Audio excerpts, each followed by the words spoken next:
तो जनता में क्या है, यूट्यूबर जो गलत गलत जो खबर दे रहे हैं और बार बार एक दफा नहीं, दो दफा, 5 दफा, 10 दफा बार बार वहां आ रहे हैं और एक गली मोहल्ले में विशेष जाकर के वहां के कुछ लोगों को के बयान बरगला करके या कैसे भी करके जो गलत वो बयान ले रहे हैं वो गलत है। मालपुरा में बिल्कुल शांति है, ऐसा कोई वो नहीं है, कोई मुद्दा नहीं है, सब आपसी भाईचारे से रह रहे हैं वहां पर।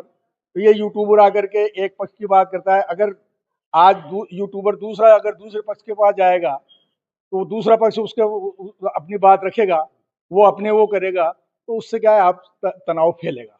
इसलिए उस तनाव को रोकने के लिए यूट्यूबर जो गलत अफवाहें फैलाएं उनको रोका जाए।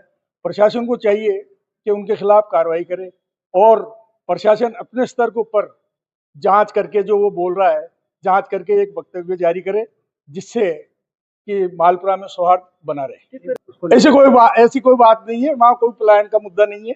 पलायन अगर कोई गए हैं तो अपनी मर्जी से गए हैं, कोई वो नहीं है। और आजकल भी अगर जैसे ये मुद्दा उठ रहा है तो आजकल अगर जैसे कोई मकान नहीं बेचना चाहता नहीं बेच रहा, कोई नहीं लेना चाहता नहीं ले रहा। ये कोई पलायन का कोई मुद्दा नहीं है, पलायन कोई नहीं है। अगर कोई गया है वहां से तो अपनी मर्जी से गया है, अपनी आवश्यकताओं वहां पे उनकी आवश्यकताएं पूरी नहीं हो रही थी। मालपुरा का अमन चैन तो कोई मतलब मालपुरा वासी तो कोई करना नहीं चाहते हैं। कोई बाहरी तत्व जो वहाँ रहते हैं, वहाँ रह रहे हैं, वो बिलावजह आपसी मन मुटाव पैदा कर रहे हैं, नई नई बातें लाते हैं। इसके अंदर क्या है कि कुछ आदमी जो ये अफवाह फैला रहे हैं उसमें कुछ ये जो प्रॉपर्टी के काम करने वाले हैं वो भी लिखते हैं, जिनको ये नहीं मिलता मौका वो इसको प्लान बता देता है। हम ये एडवोकेट मालपुरा से इस पलायन के मुद्दे पर मैं ये कहना चाहूँगा कि हम प्रशासन से ये मांग कर रहे हैं कि वास्तव में इसकी जड़ तक पहुँचा जाए। और ऐसा कुछ नहीं है, वो ये कहते हैं कि वे मुसलमानों को बदनाम करने की साजिश के तहत ये कुछ बैड एलिमेंट्स है वो जो कर रहे हैं। हम प्रशासन से एक ही मांग करते हैं कि इस मुद्दे के ऊपर गहराई से जांच की जाए और मुसलमानों को बदनाम होने से बचाया जाए। वहाँ का मुसलमान बहुत आहत है इस बात को लेकर, क्योंकि ऐसी कुछ बात ही नहीं है।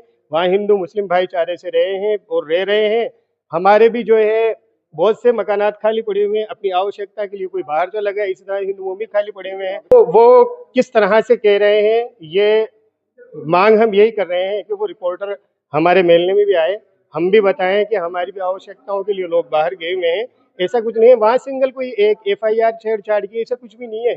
तो हम पुरजोर ये मांग कर रहे हैं प्रशासन से कि वास्तव में इसकी जांच की जाए और जांच करके अगर कोई दोषी है मुसलमानों भी उनके खिलाफ कार्रवाई करे और नहीं है तो प्रशासन हमें मुसलमानों के लिए हिंदू समाज, मैं समझता हूँ हिंदू समाज की तरफ से कोई आरोप नहीं है। ये तो सिर्फ कुछ बैड एलिमेंट्स बताया कि प्रॉपर्टी वाले ये कर रहे हैं, बाकी ऐसा कुछ मुद्दा नहीं है। और वहाँ अमन शांति है, अमन शांति रहनी चाहिए। और जो कोई बाहर का रिपोर्ट आए कम से कम प्रशासन तो उनका वो रहने वहां से लेकर के आए। मुस्लिम समुदाय प्रशासन को जो है अवगत कराया है और वहाँ पे हमने जो है ज्ञापन भी दिया है। तो जो है हम ये चाहते हैं कि इसकी जांच होवे और दोषियों के खिलाफ कार्रवाई होवे। अगर मोमडन समाज से कोई दोषी हो तो उसके खिलाफ भी कार्रवाई हो और दूसरे समाज के अगर वर्ग ला करके मुसलमान